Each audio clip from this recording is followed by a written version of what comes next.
Defense Secretary says the Allies may ease into ground war. U.S. relations with Jordan strained to the breaking point. And U.S. planes may yet meet the Iraqi aircraft hiding in Iran.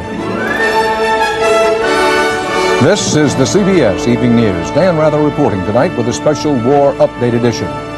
Good evening. With the Gulf War nearing a critical turning point, President Bush's top military advisors arrived in Saudi Arabia today. They hinted at a possible shift in strategy, away from an all-out ground offensive on Kuwait.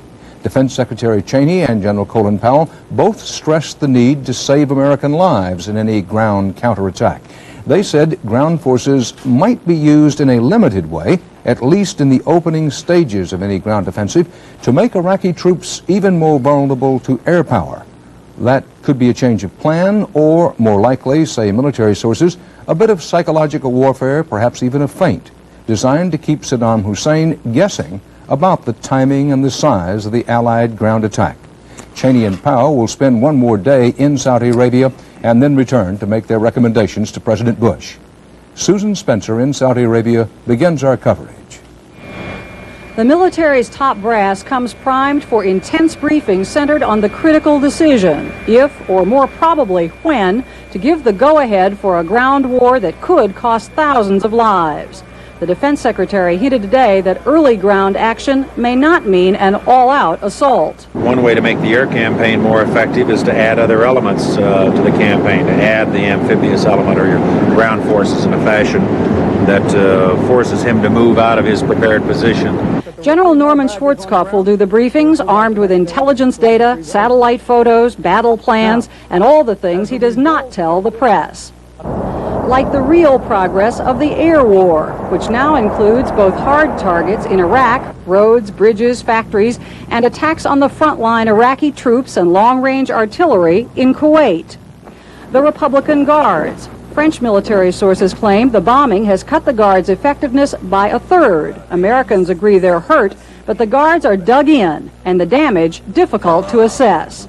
The precise effect on the Republican Guard is one of the vital aspects in considering when and if the land battle has to start. On issues like communications, there's more certainty. Military sources insist Saddam Hussein no longer has secure lines of communication to his commanders. And the Scuds, one of which zoomed into Riyadh last night but was intercepted. The Allies now know roughly how many launchers are left, and there's concern that Saddam might decide to use them to launch a scornful welcome at the visiting VIPs. One of the VIPs was pretty scornful himself today. We tried to give them some good advice a few months ago. We told them, move it or lose it. They wouldn't move it. Now they're going to lose it.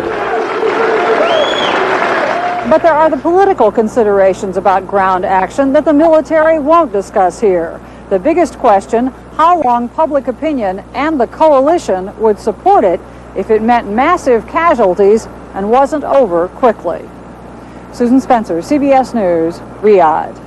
The U.S. command said today that 13 more Iraqi warplanes have eluded U.S. fighters and escaped across the border to Iran. CBS News has been told that some of those American fighters in pursuit have strayed across the border of Iran while hunting Iraqi jets, and that they were warned off by the Iranian military. Eric Ingberg has more on the war. Absolute supremacy in the skies, which enables planes and ships to bombard Iraqi targets without challenge, is one linchpin of Allied planning for the ground campaign. But a senior American commander warned today that the escape of 147 Iraqi planes to Iran